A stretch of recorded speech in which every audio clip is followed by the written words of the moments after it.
Cruzando Fronteras nos encontramos nuevamente con la teóloga y biblista Marta García Fernández.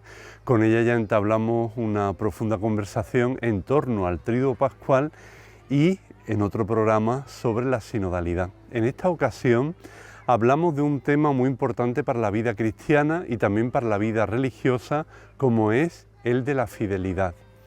La fidelidad no ha de vivirse con la esencia del cumplimiento, sino que la fidelidad se ha de vivir desde el amor. Y para eso hemos de fijarnos en la fidelidad de Dios, en cómo Dios es fiel hasta el extremo.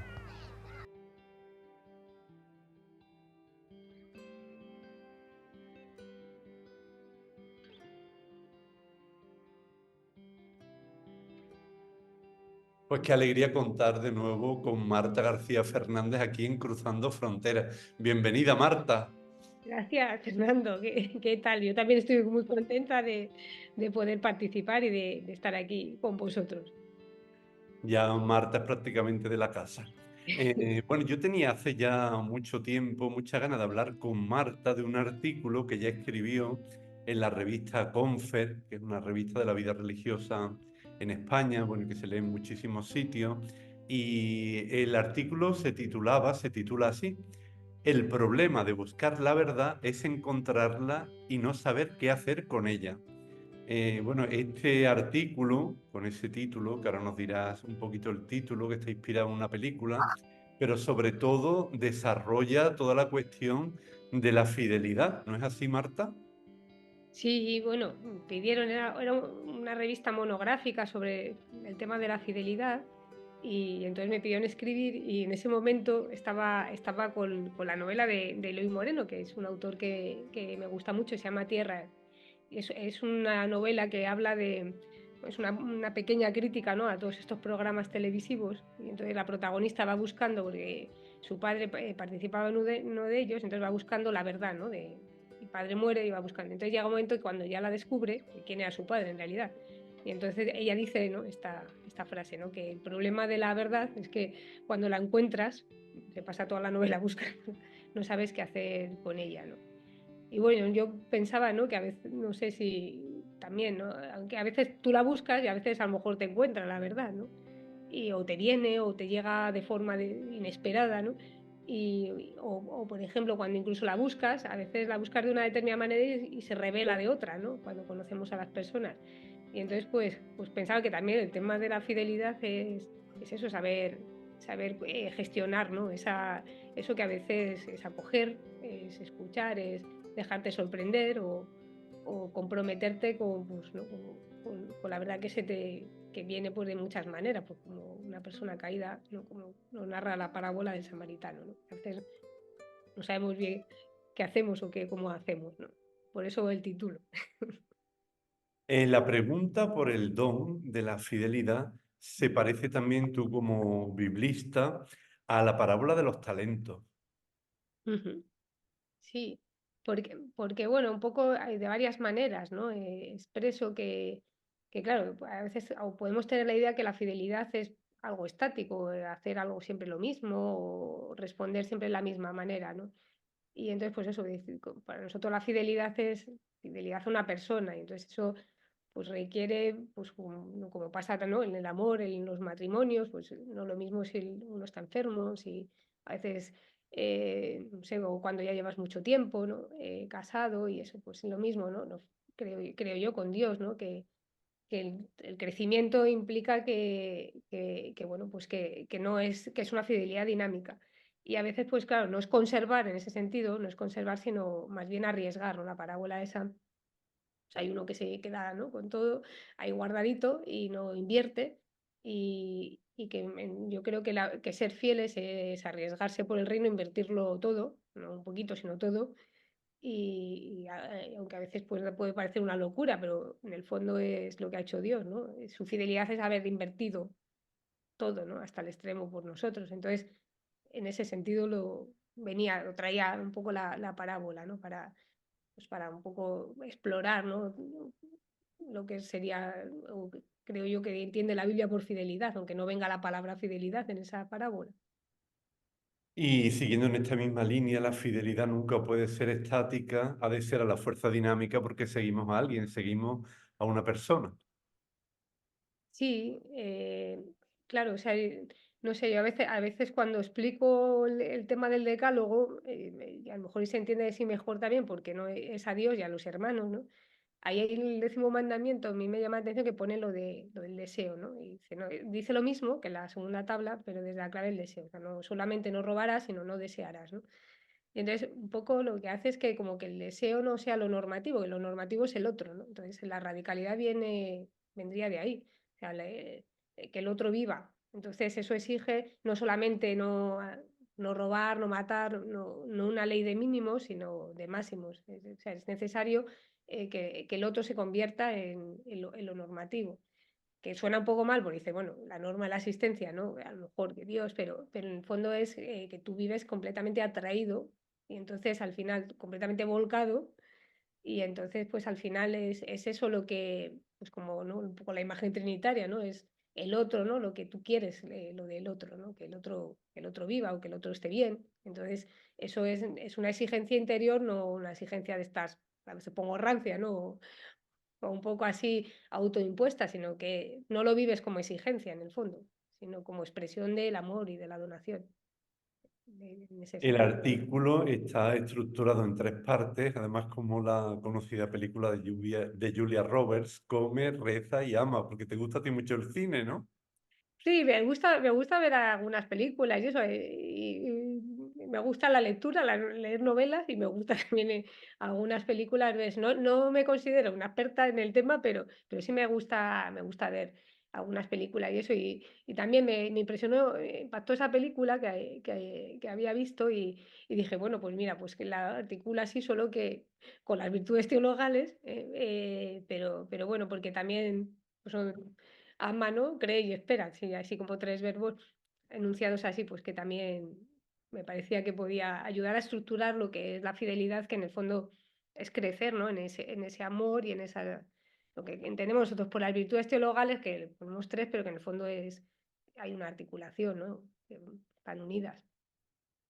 Pues vamos ya parte por parte. La primera, esta del amar, del amor, fidelidad, deseo y dinamismo. Y la fidelidad no es algo no es algo repetitivo ni aburrido, porque a veces también podemos ver personas que son muy fieles, pero que viven con un aburrimiento, la fidelidad enorme, ¿no? Sí, bueno, yo no sé, yo pienso que tiene que ver con, a mí me viene siempre la cita de Nicodemo, es decir, eh, y que en parte refleja o es una relectura de lo que la Biblia entiende como creyente, que es Abraham, ¿no? O sea, que es, o sea, no sé, es vivir siempre como nómadas, ¿no? Siempre, a Abraham se le promete una tierra de la que yo te mostraré, y entonces se le pide que renuncie a su ciudadanía. ¿Para ser ciudadano de dónde? Dice, bueno, porque tú puedes renunciar a la ciudadanía de Ur, pero me voy a Canaán, pero ¿a dónde? No tiene ciudadanía. Entonces, la promesa le hace un sin papeles en realidad, ¿no? Entonces, porque en el fondo, Scalo dice muy bien, ¿no? Dice, en el fondo salir de ese dinamismo, ¿no? De las religiones de yo me gano la salvación. Entonces, bueno, me viene la idea esa, ¿no? De Nicodemo, o sea, no sabemos de dónde viene ni a dónde nos llevará, ¿no? Y que al final también del Evangelio de Juan, lo mismo, pues tú extenderás las manos y se te llevará donde pues, a lo mejor no queremos ir, ¿no? O sea, en el fondo hay un dinamismo que es la fidelidad de esa apertura, o sea, y lo más difícil es permanecer en esa apertura. Entonces, no repetir cosas, ¿no? Y hacer cosas, sino yo creo que lo más difícil, ¿no? Es permanecer abiertos a ese dinamismo sin controlarlo, ¿no? Y a veces la explico digo que la Biblia dice que somos un nefesh hayá, ¿no? Somos una garganta, ¿no? Viviente. Entonces, la espiritualidad no sería más que otra cosa que recibir el aliento y devolverlo, recibirlo y devolverlo, ¿no? Pero a veces no lo quedamos y lo necrosamos con normas y no sé cuántas, y pensamos que por miedo, en el fondo, a que Dios no vuelva a alentar, o al revés, o no lo queremos, ¿no? Entonces sería vivir, soltarse de manos, con la confianza que Dios respirara. Y luego hay otro elemento muy importante que te introduce aquí, que es el del deseo, cómo el deseo tiene que permanecer prácticamente intacto para seguir viviendo en ese dinamismo. Sí, no sé, ahí también me viene la imagen del Cantar de los Cantares, ¿no? O sea, la dinámica del amor es la dinámica del deseo, ¿no? Y por eso se están buscando, ¿no? Eh, no sé, porque al final, o sea, entiendo que la posesión, que sería la domesticación, sería lo contrario a la fidelidad. Es decir, siempre tiene que, creo que siempre, la relación siempre hay un elemento nuevo, siempre tiene que ser nueva. Entonces, en ese sentido, o sea, aunque haya una conexión y no sé, aunque nos pertenezcamos y uno sienta que el otro está, pero no puede ser esa posesión férrea porque si no se necrosa la relación, ¿no? Entonces el deseo, o sea, yo creo que también es permanecer en esa apertura, ¿no? Y, y yo creo que no es fácil, porque a veces nos hacemos viejos o nos necrosamos o perdemos esa capacidad, ¿no? O quizá también pasa que enseguida nos da miedo estar en la vulnerabilidad, entonces enseguida lo adquirimos. Y yo creo que tampoco la sociedad ahora nos ayuda porque si no tenemos, no deseamos casi, pues enseguida lo tenemos, ¿no? Entonces, creo que permanecer en el deseo ayuda, profundiza, ¿no? En el encuentro, hace que el encuentro sea diferente, sea algo querido, esperado, mimado. Entonces yo creo que nos va agradando por dentro y nos prepara para que haya un encuentro hondo. Y, y bueno, también no sé, pues ese, ¿no? Para que también en esa proyección de expectativas y que a veces también cuando deseamos, pues también todo ese mundo, ¿no? se vaya centrando, ¿no? Como lo decía Manu, se nos vaya nos centremos afectivamente. Ujú. El evangelista Lucas nos presenta un llamativo díptico de dos modelos de fidelidad. Sí, porque el verbo que utiliza ahí para el que llamamos joven rico, que no dice que es joven, pero bueno, para entendernos, entonces él dice, ¿qué tengo que hacer para adquirir, ¿no? Para ganar, o sea, utiliza un verbo de adquisición, ¿no? Y entonces y Jesús muchas veces cambia los verbos y a veces no los percibimos, pero él cambia, o sea, hacia el reino se entra, ¿no? Y en el fondo también se pide bueno, que se suelte de manos, ¿no? Bueno, pues que hace todo eso, pero vende todo lo que tienes y el díptico es que Zaqueo, ¿no? Lo hace eso, había defraudado y, y eso. Entonces, claro, ahí se ve muy bien, o sea, que la diferencia, o sea, cuando vivimos la fidelidad como a una adquisición, bueno, o cuando nosotros vivimos la fidelidad desde la clave del don, que entonces al experimentar el amor y al experimentar el don inmerecido, lo que te hace es realmente ser fiel. Porque encuentras, ¿no? Lo que en las parábolas, encuentras lo que habías buscado, ¿no? Un amor así un amor así como el de Dios es lo que yo creo que todo corazón desea, ¿no? Completamente sin límites, ¿no? Y sin fisuras y totalmente leal, ¿no? Entonces, y que no se cansa, porque a veces nuestros amores nos cansamos, ¿no? Entonces, bueno, claro, cuando tú te encuentras algo así, pues es lo que te hace compartir, ¿no? Y entrar en un dinamismo fiel. Lo otro, pues bueno, pues es una compraventa en el fondo, entrar en esa dinámica, ¿no? Donde el centro está en ti, en lo que tú adquieres. Ujú. Luego se presenta con el tema de dejarlo todo o no poderlo dejar, ¿no? Y los verbos también son llamativos ahí. Vamos ahora con lo que llamamos la pregunta sorpresa, que en esta ocasión te la van a hacer desde aquí, desde Roma, Beatriz Montaner, una religiosa de los Sagrados Corazones, que tiene para ti esta pregunta. Hola Marta, soy Beatriz, soy hermana de los Sagrados Corazones y te hablo desde Roma. Te he seguido en el programa del Trío Pascual y me encantó. Y yo sé que tú has escrito sobre las parábolas y te quisiera hacer una pregunta sobre la parábola del sembrador. Y me quisiera preguntarte, nosotros los religiosos, el talento que hemos recibido, ¿los hemos enterrado o más bien lo hemos puesto al servicio del reino y su justicia? Muchas gracias. Pues muchas gracias, qué alegría de vernos por ahí. No sé, a ver, yo creo que, a ver, la pregunta creo que es difícil de contestar porque no se puede generalizar, ¿no? Yo creo que la vida religiosa ha arriesgado, no ha escondido el talento. Y especialmente, no sé, se ve muy bien, ¿no? En los orígenes fundacionales. Pero es verdad que ahora yo creo que estamos en general un poco retraídos, bastante retraídos, y vamos más a conservar, a gestionar, ¿no? Yo creo que tenemos que volvernos a soltar de manos como nuestros fundadores, o sea, y que tenemos que ser más arriesgados.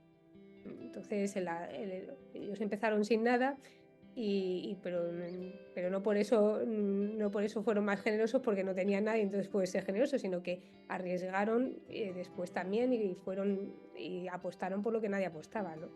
Entonces yo creo que sí que tenemos que recuperar esa esencia, ¿no?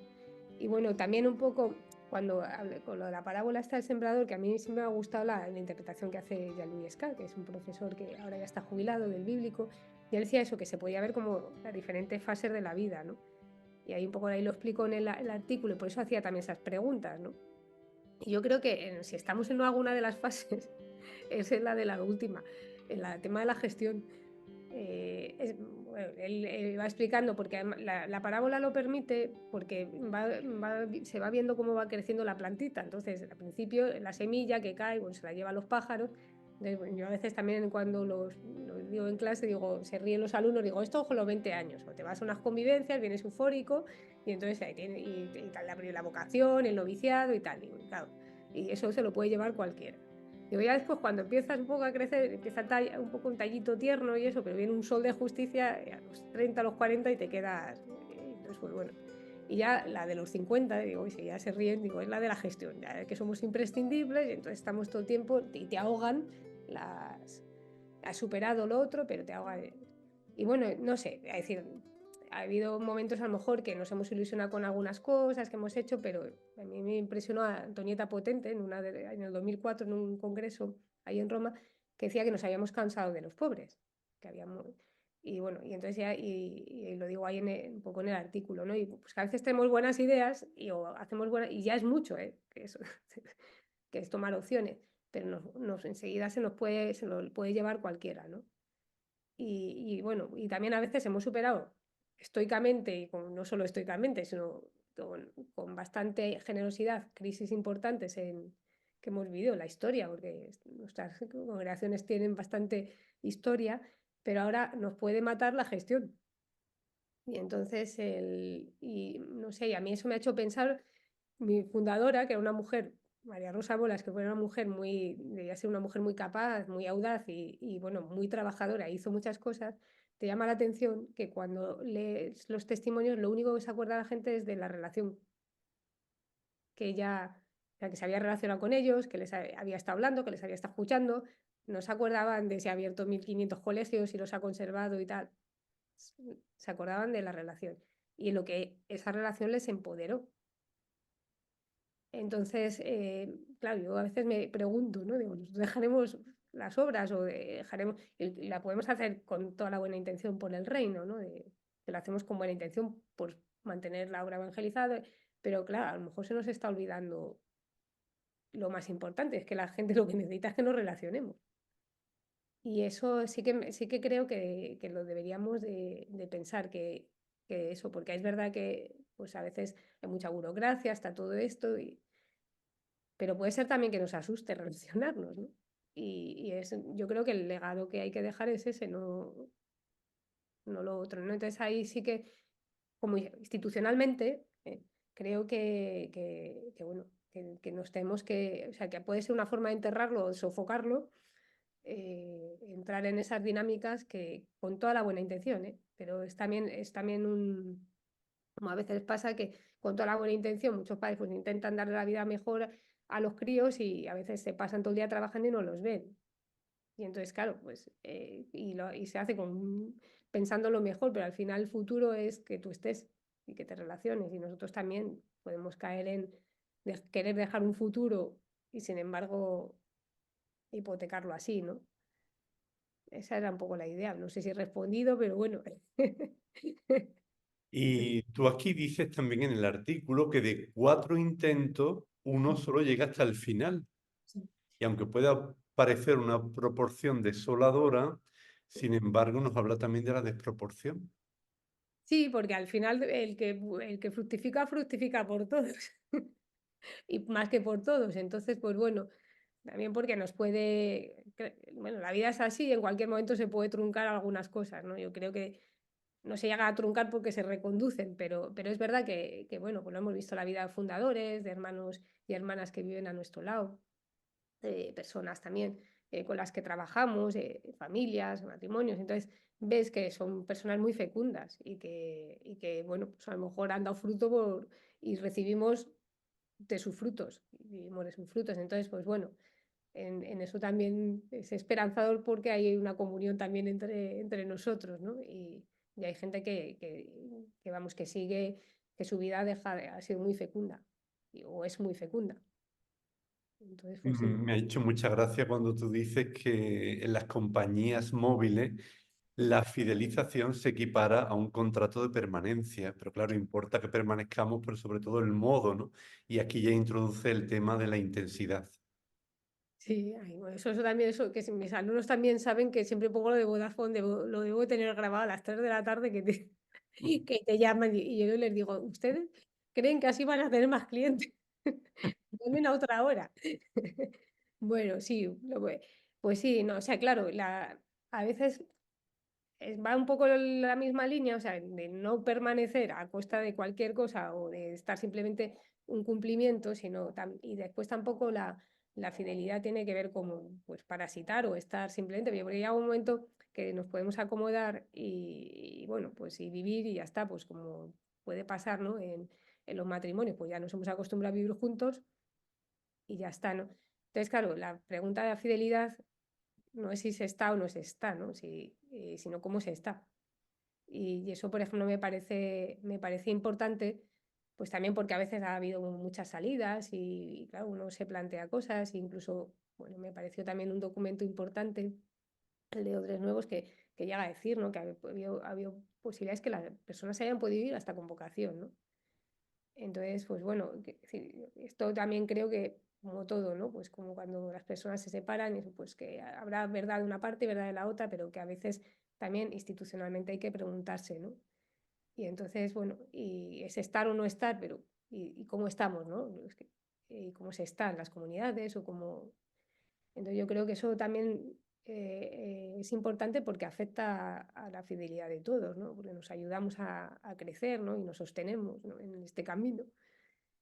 Y bueno, pues por eso también, ¿no? Creo que no basta con llegar simplemente o que lleguemos hasta el final, ¿no? Porque a veces escucho, ¿no? Como que ya se ha ido, ¿no? Como si fuera...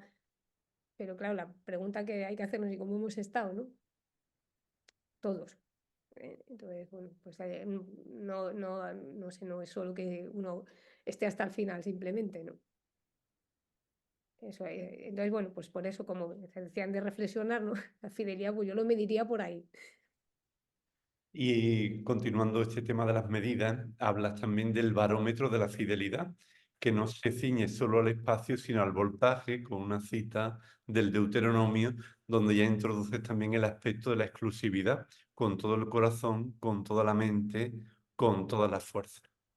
Sí, el Shema, ¿no? Se escucha, ¿no? Y pues amarás con todo el corazón. Eso, va en la línea de antes, ¿no? El tema o sea, de la intensidad, o sea, que la fidelidad se mide, ¿no? En cómo se está y además de una forma intensa, ¿no? Que es lo que pide eso. Y claro, después también reflexionar, digo, cualquiera que le escuche esto, ¿no? Esa exclusividad, pero bueno, reflexionando sobre ello y sobre otros textos ahí que aparecen, ¿no? En el fondo yo creo que la única manera de ser insobornables, que es lo que se nos exige por nuestro compromiso profético, la única manera es un amor exclusivo a Dios. O sea, porque Él es el garante del hermano, o sea, porque Dios y hermano, entre otras cosas, no se pueden separar, y Él se identifica, ¿no? con los más pequeños. Entonces, si no, yo pienso que serviremos a dos señores. Entonces, claro, no, el tema este de la fidelidad y de la intensidad y exclusividad tiene que ver con ser insobornables a la verdad, ¿no? Porque si no, pues nos empezamos pues que bueno, por justificaciones, que por la paz común, por no sé cuántas, vamos bajando los niveles y nos vamos entrando en una dinámica de que nos permitimos cualquier cosa y claro, y no la justificamos evangélicamente, ¿no? Entonces, no sé, yo pensaba eso, que la única manera como los profetas, ¿no? De ser insobornables, de, es ese amor exclusivo. Entonces, por eso se pide ese amor exclusivo. Ujú. Y pasando ya a la segunda parte del artículo, al creer, la fe, creer es una actividad del corazón y no tanto una actividad de la mente. Sí, se lo escuché a un compañero que creer venía de Cordo, ¿no? Y nunca lo había pensado. Y claro, eso ya me hizo entender mejor por qué la Biblia lo entiende así, ¿no? A veces, claro, cuando nosotros hablamos de la fe, hemos pensado o pensamos en la doctrina, ¿no? Pues en que creemos en los principios, ¿no? Que dice el credo, y bueno, sí, pero claro, no eso es una actividad cordial, esa adhesión, ¿no? Esa adhesión de corazón. Y entonces, claro, sin adhesión de corazón, en el fondo tampoco hay fe.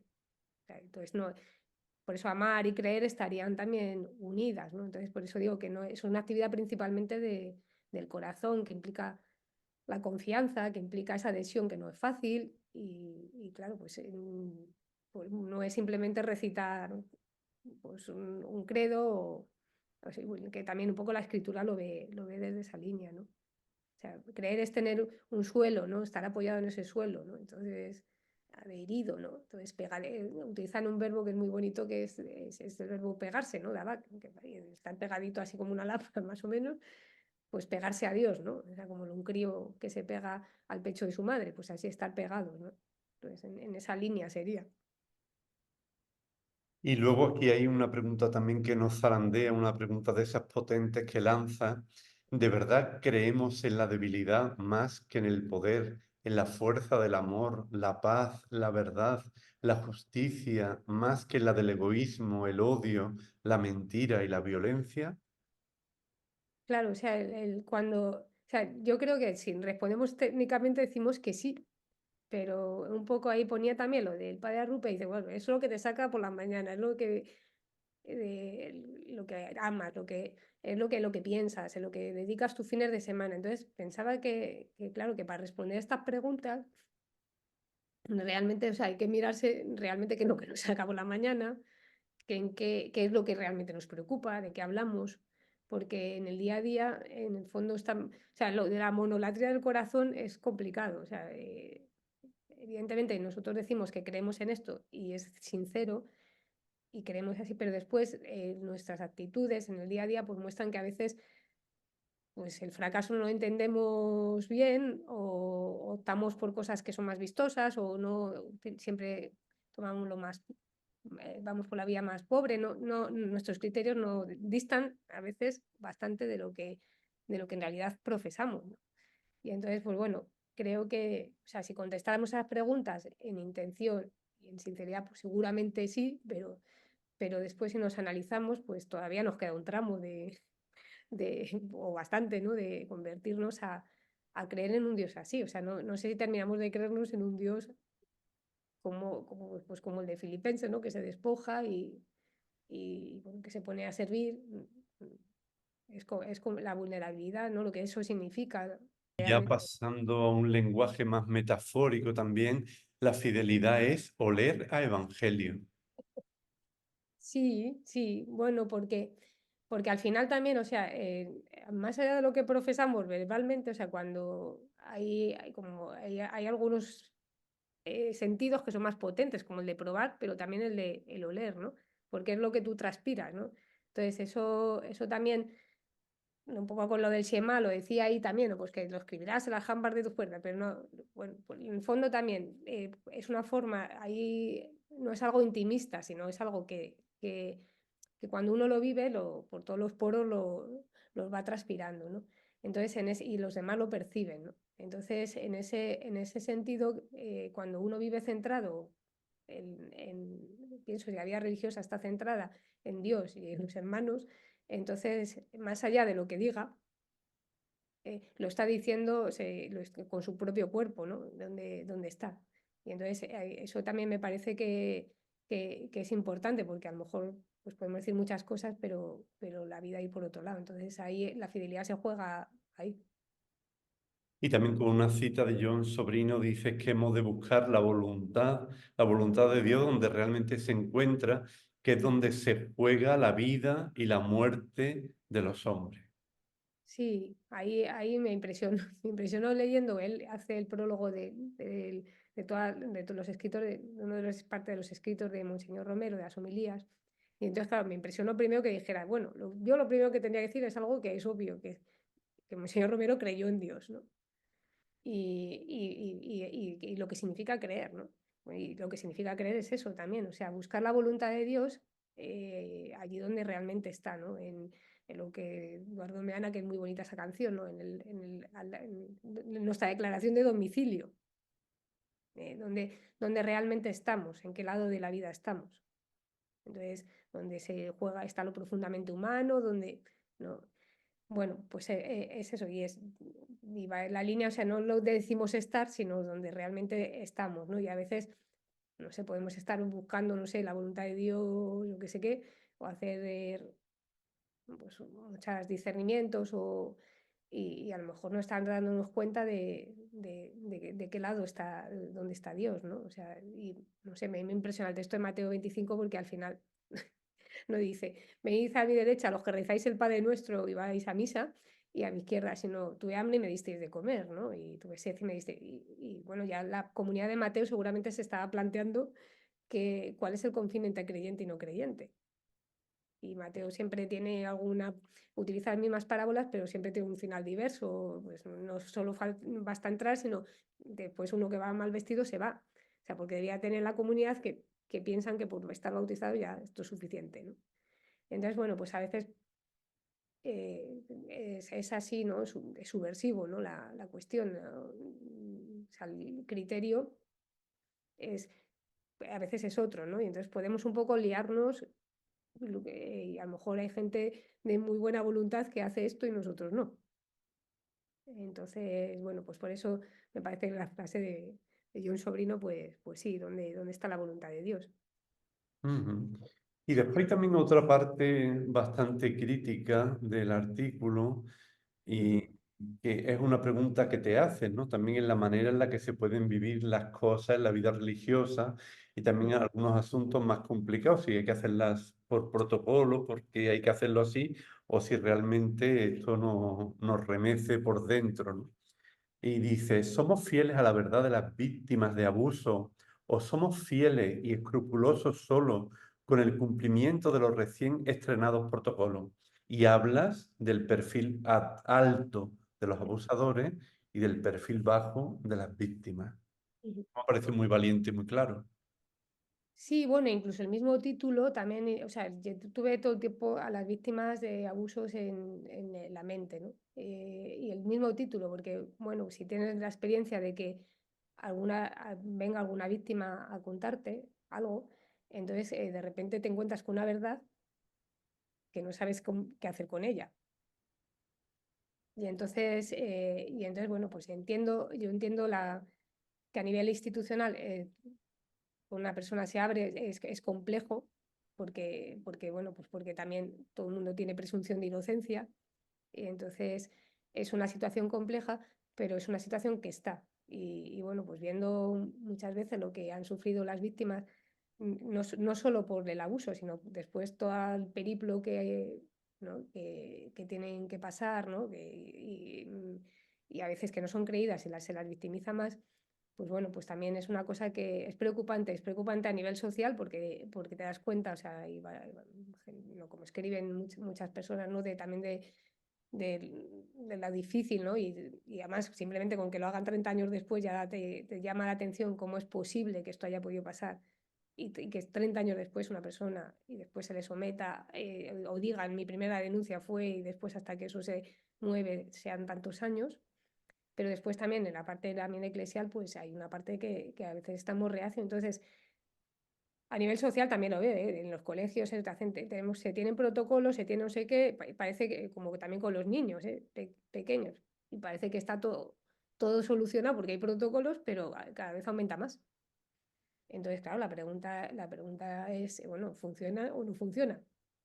Y entonces a mí me da miedo que nosotros como institución nos quedemos tranquilos porque tenemos el protocolo, que está bien, porque es necesario plantearse qué hay que hacer, porque en otros momentos ni se ha planteado, pero que no sea un sustituto de la caridad. O sea, hay que decir que, entonces, y a veces pues puede parecer en algunos casos que lo sea, entonces sí que he sido crítica, sí, porque me parece que es algo que está pasando, entonces la fidelidad también nuestra tenemos que demostrarla también así, y no, y por muy duro que sea, pues hay una verdad que a veces no sabemos qué hacer con ella porque esa verdad que viene con el dolor es muy difícil, y después también porque es también parte de la institución y entonces, claro, se desgarra también, pero, pero sí que creo que eso, que es un paso los protocolos, pero no es suficiente si no se cambian las actitudes y se habla del tema o se mira como no sé, se tiene que tratar de otra manera sin tanto miedo a, no sé, que a veces hay actitudes que entiendo que es por caridad o por intentar, no sé, hacia la congregación, pero hay cosas que no son admisibles. Ujú. Entonces sí que hay un poco ahí crítica. Y ya la tercera parte del artículo ya es la espera, la esperanza. El amor vivido como único mantiene viva la llama de la confianza de que el otro nunca te intercambiará. Esto da también como un respiro, porque claro, vivimos en este mundo de los intercambios y de los cambios con tanta facilidad que un amor así es un amor que engendra sin duda confianza. Sí, sí. Sí, sí, no sé, es esa estabilidad, ¿no? Yo pienso que en un amor así como el de Dios es completamente estable, ¿no? Y completamente insobornable, ¿no? Y es lo que tú dices, ¿no? Pues a veces, como tenemos todos experiencia, ¿no? De que se cansen, ¿no? De nosotros, y a veces no sin razón, pero porque, bueno, pues porque a veces pues somos como somos, incluso nosotros mismos nos cansamos de nosotros mismos, ¿no? Entonces, claro, encontrar un amor bueno, pues que espera, que no te va a dejar, ¿no? Lo que dice Isaías, yo no te cambiaré por nadie, ¿no? O sea, pues, no sé, pues te hace crecer, ¿no? Porque, y entonces, bueno, pues aunque amar es soltarse así de manos, pero por una parte desde esa confianza, ¿no? Infinita, ¿no? Entonces, me parece, no sé, que es algo, experimentar eso, ¿no? Es algo no sé, es un don, ¿no? Y muy bonito, ¿no? Es algo que te da estabilidad afectiva. Ujú. Y pone el ejemplo del profeta Habacuc, como en su vida se le pide que ponga su corazón y se adhiera no a un credo, sino a una promesa. Sí, él está en crisis por lo que nos pasa a nosotros, porque termina una potencia que era Siria y viene otra peor que es Babilonia. Y entonces ya, claro, pues estaba ya el pobre que no podía, entonces está enfadado con Dios y ya al final Dios aparece ahí y le dice eso, ¿no? Más o menos que se dice que escriban tablillas, se evoca todo lo que es lo de Moisés, pero para decir, bueno, la nueva ley es una promesa, ¿no? Y entonces lo que se le pide, esa frase que hemos traducido, que el justo viviera por la fe, sería más bien que, o sea, que él permanezca, ¿no? Inamovible en esa promesa, en creer que es mejor que ser débil, o sea, en resistirse en permanecer en ser justo, es decir, no utilizar la violencia, ¿no? Y que es mejor ser manso, que aunque no lo parezca, aunque parezca que todo el mundo te está tomando el pelo. Entonces, bueno, o sea, que el cielo nuevo y la tierra nueva van a venir por ahí, ¿no? Y entonces me parecía, bueno, esa esperanza es muy activa, porque en el fondo supone pues, o sea, creer realmente en un Dios vulnerable, o sea, un Dios que ha cambiado la historia de esa manera y que nosotros también estamos llamados a cambiar la historia de esa manera, permaneciendo así, aunque parezca un puro fracaso, porque, bueno, porque parece que si haces más o funcionas con otro, respondes o eres violento, parece que les va mejor, ¿no? Entonces, claro, podemos tener esa tentación, ¿no? De creer que, o de cansarse, que es también, uno ya se cansa, ¿no? Y entonces a él se le dice que, pues, que no se canse y que siga creyendo que eso es así. Y dice que se escriban tablillas porque posiblemente el pobre hombre no lo verá. Y a lo mejor tampoco muchas cosas no las vamos a ver nosotros, pero se nos pide que permanezcamos en esa, ¿no? Que creamos, demos crédito a eso, ¿no? Y bueno, pues no sé, a mí me ayuda porque todos entramos en crisis al abrir el periódico y bueno, ya hay otras cosas, ¿no? Y con nosotros mismos, y entonces, pues bueno, pues el creyente entra en crisis, ¿no? La historia te pone constantemente, ¿no? Entonces, bueno, nos envejece, nos necrosa, ¿no? Entonces, nacer de nuevo, ¿no? Es complicado cuando uno está a veces necrosado, ¿no? Entonces, porque la vida te deja heridas, ¿no? Entonces, es un poco lo de Nicodemo, ¿no? Pues creerse que podemos nacer de nuevo así, aunque, o sea, que la vida nos envejezca, ¿no? Ujú. Esperar se traduce también en acciones concretas y dices aquí que es muy importante, más crucial todavía que estas acciones, es ver desde el lugar de la historia desde el que se acometen dichas acciones.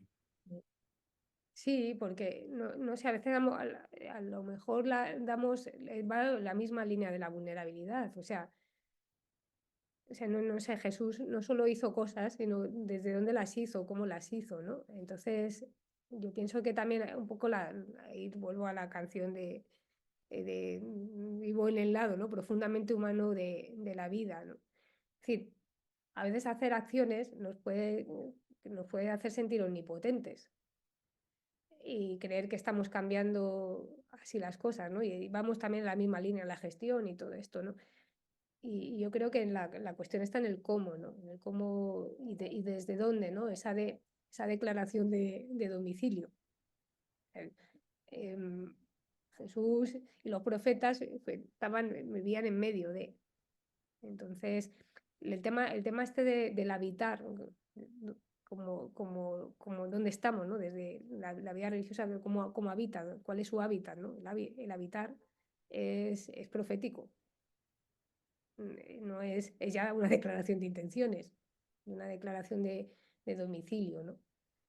Entonces, yo creo que eso, no sé, por ejemplo, cuando estuve estudiando de mi fundadora, que hicimos un estudio sobre la dimensión social, a mí me pareció importante el tema del habitar. Ellas se fueron a habitar a casas de los pobres, allá en casas eran casas de misericordia y tal. Y, por ejemplo, también te llama mucha atención cuando, a ver, ahora que estamos cerrando casas, ¿no? Y aunque vayan las hermanas a trabajar desde un sitio, pero dice que ya no hay comunidad. O sea, el habitar en el sitio te, el sitio a ti te hace y tú haces al sitio, ¿no? Entonces, el de dónde estamos, cómo lo hacemos, así, me parece más importante a veces que el hacer y a veces le hemos quitado importancia. Le hemos quitado importancia. Entonces, bueno, no sé, yo creo que eso, desde que parte estamos de la vida, pues esa declaración, ¿no? De domicilio, pues es importante que lo pensemos.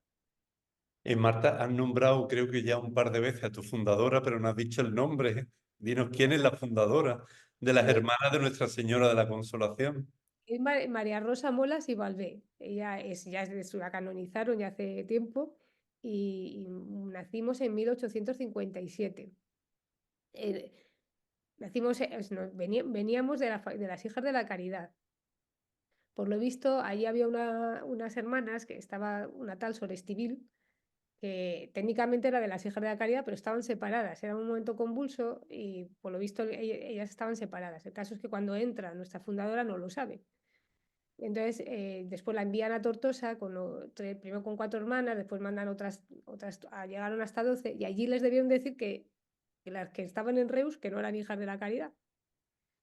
Y entonces, claro, ellas debieron intentar, no ha quedado mucho carteo, pero alusiones que intentaron que repensaran, ¿no? Las que estaban en Reus, que volverse a juntar con las hijas de la caridad. El caso es que no debieron de querer, y entonces ellas dijeron que no querían estar huérfanas y entonces se pusieron a disposición del obispo que estaba en ese momento, que había sede vacante, y entonces eso. Y empezamos con la regla de las hijas de la caridad, solo que cambiaron algunas cosas, como los votos perpetuos y tal, y entonces debieron de proponer el nombre, y dijeron, bueno, viendo que ustedes lo que nos han dicho, dice, y viendo que se dedican a consolar, pues llámense hermanas de la consola. Y eso, ¿no? Entonces, bueno, hicimos un estudio con el tema del bicentenario, y bueno, también por otros motivos del tema de la dimensión social, del carisma, y entonces, pues nada, me enfrasqué a estudiar algunas cosas que te las sabes, pero que cuando las comparas te sorprendes, porque cuando haces un estudio un poco más profundo, y bueno, pues por ejemplo, había la importancia del habitar. Ellos, que San Vicente lo dice, ¿no? Que tendrán como monasterio, la casa de los pobres y tal. Entonces, ese tema de habitar era como expresión, por ejemplo, también de la consolación, me parecía muy, muy interesante. Yo llegué a escribir un libro en la BAC, y entonces llego a decir que, bueno, que en el fondo encarnan, claro, nacieron muchísimas congregaciones religiosas femeninas en el siglo XIX, que encarnan en el fondo los valores casi de la Revolución Francesa, porque en el fondo, o sea, se hicieron iguales, fueron, o sea, bueno, no hubo más sangre que la de su vida, ¿no? Bueno, fueron libres, fueron unas mujeres libres para... Y entonces, bueno, me llama mucho la atención cómo salieron a lo que sería la dimensión pública, que no era tan fácil para una mujer, y estuvieron ahí en lugares que, bueno, los tenemos como muy, yo creo que muy idealizados, pero no debieron de ser para nada fáciles. No debían de ser para nada fáciles, y además también con los vaivenes del siglo XIX, ¿no? Que ahora sí, o te llamaban, después te echaban. Y entonces, bueno, pues sí, nuestra fundadora, eso ella es de Reus, pero eso ya estuvo mucho tiempo cuando ya se fue a Tortosa, pues ahí en Tortosa nacimos. Muy bien, pues muchas gracias también por ese apunte biográfico que ilustra muy bien también este artículo sobre la fidelidad. Y claro, terminamos con los odres nuevos. Y dice de una manera muy poética, Dios se derrama como vino nuevo y nosotros hacemos lo que podemos. Pues sí, un poco yo creo que Pablo lo dijo, pues mira, llevamos este cacharro en vasijas de barro, ¿no? Es, lo importante es lo que llevamos, y entonces pues, y eso también, y a mí una de las cosas que me consuela mucho también de la parábola es que el vino no se estropea, y a veces estamos ahí intentando buscar nosotros nuevas formas y no sé cuántos, que, vale, que hay que hacerlo, ¿verdad? Pero que a veces el mismo vino nos va dando la forma. Entonces, porque los odres en el fondo son eso, ¿no? Que son como pellejos, ¿no? Que se van tomando la forma del vino, ¿no? Entonces, que el vino les va dando la forma. Entonces, bueno, yo creo que también me consuela eso, que si no se romperá, ya está, ya no, no pasa nada. Entonces, bueno, esa es la confianza, ¿no? Que al final el vino no se estropea, que ahora hacemos lo que podemos para acogerlo, pero sobre todo que también pues, nos va a ir dando forma, y ya encontraremos las maneras, que ahora que estamos con tantas cosas que resolver y con tantas incertidumbres, pues ya se irán encontrando las maneras, que lo importante es que tengamos elasticidad, ¿no? Un poco de nuevo lo dijo, eso ha sido un documento muy valiente, también yo creo muy bonito, y lo ha dicho muy bien, ¿no? Pues que tengamos esa elasticidad, ¿no? Es lo que se nos pide, no que busquemos ahora nuevas formas igualmente rígidas, y no, no funciona, ¿no? Hay que dejar que se nos moldee también a partir de ese vino, ¿no? Ujú. Y claro, y el artículo termina con un nivel muy alto porque dice, estamos llamados a vivir la misma fidelidad que Dios ha tenido con nosotros. Y bueno, yo diría que aunque el artículo va dirigido a la vida religiosa, pero esto puede ser perfectamente para un laico, para un sacerdote, vamos, para cualquier tipo de vocación en la iglesia, ¿no? Sí, sí, claro, o sea, vamos, que valdría para todo lo que, como me pidieron para la vida religiosa, lo hice. Hay algunas preguntas que iban más ahí en esa línea, o más institucionales, de preguntarnos por la congregación, pero bueno, evidentemente todos nos los podemos preguntar de dónde estamos, ¿no? Y bueno, pues yo creo, o sea, que la clave es la de la vivencia del amor de Dios desde la clave del don, ¿no? Y no perder eso, ¿no? No entrar en la meritocracia, ¿no? Entonces, cuando se vive desde esa clave del don, esa fidelidad hasta el extremo y bueno, pues que nos espera siempre, que no es sin fisuras, pues claro, yo creo que tendemos a reproducirlo con los demás, porque si, no sé, entiendes que si Dios te ama así, pues tú tienes que también, ¿no? No porque lo tengas que hacer, sino porque no puede, o sea, es como renegarte de ti mismo.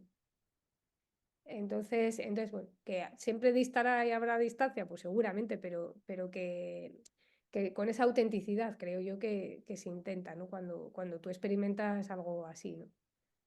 Entonces, pues un poco no sé, un poco lo dice, ¿no? Aquella mujer, ¿no? Que, pues que mucho, ¿no? Se entiende que se le perdonó, pues mucho ama, ¿no? Pues algo así, ¿no? Esa experiencia inmerecida de ese amor tan grande, pues yo creo que nos, nos hace que veamos también la fidelidad hacia los demás así. Pero Pues Marta, muchísimas gracias por este ratito de conversación tan tranquilo que nos ha ayudado ciertamente a seguir buscando la verdad de una manera apasionada y sobre todo después saber qué hacer con ella, vivir desde ese don que es la fidelidad y luego siempre mirar a Dios, ¿no? Que es el que más se entrega, es el que más la vive hasta el límite. Pues muchísimas gracias, hasta siempre, Marta. gracias, Fernanda, a ti ha sido un momento súper agradable y bueno, pues me ha gustado también, ¿no? Ya hacía tiempo que no había releído el artículo y al proponérmelo, pues mira, no sé, me ha hecho evocar, ¿no? Todo aquello y bueno, y me alegro de poderlo así, también esta conversación, como dices tú, tan tranquila y agradable y espero, pues bueno, pues que las personas también que lo escuchen y eso, pues que se les ayude también. Pues muchísimas gracias. Y además recomendaba, bueno, aludías al principio a una novela y ahora que estamos ya en tiempo de verano, pues dinos una última pincelada de la novela y nos vamos. La de Tierra, la novela de Tierra. No, bueno, Eloy Moreno es un castellonense, ¿no? Que es relativamente joven, que ya lleva varias novelas muy bonitas. También escribió otra de Invisible, que es sobre el tema del bullying.